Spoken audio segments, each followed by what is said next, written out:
Narito na ang 10 malalakas at matatapang na tumanggap ng hamon. Ito ang Physical Trade.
Ang mas malakas ay siyang matitira hanggang sa isa na lang ang matira at tatanghaling champion.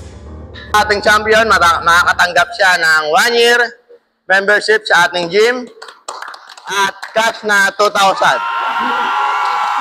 Okay, para sa ating unang challenge, tag of war.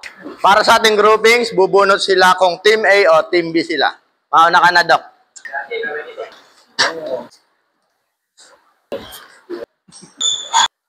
Yun, nakabunot na ang lahat. Dito ang Team A and Team B. A, B. Tignan natin kung magiging balance yung... Ay, mukhang mas ko ah! B ko.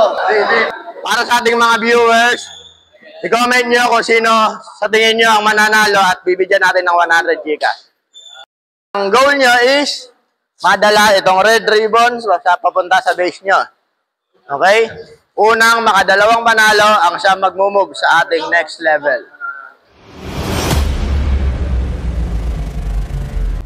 Ready?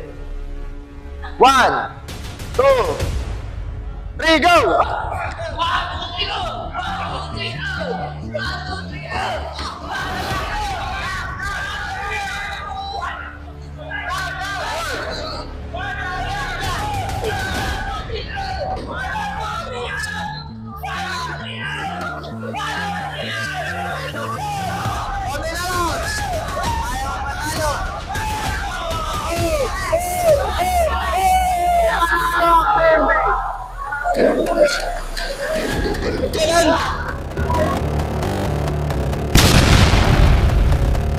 O Jess, sinupusta niyo A or B?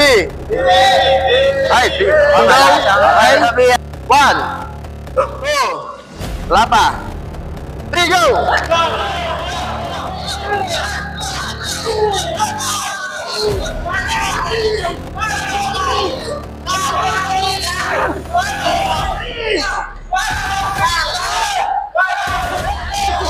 Konti ka lang!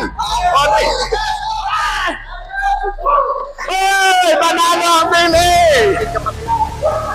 Ha? This is the moment of truth. Ito na, magkakaalaman na kung sino ang magmumove sa ating next level. Okay, again, magbilang ko ng 3 and go. 1, 2, 3, go! Abangan sa susunod na episode kung sino sa dalawang grupo ang magmumove sa next level.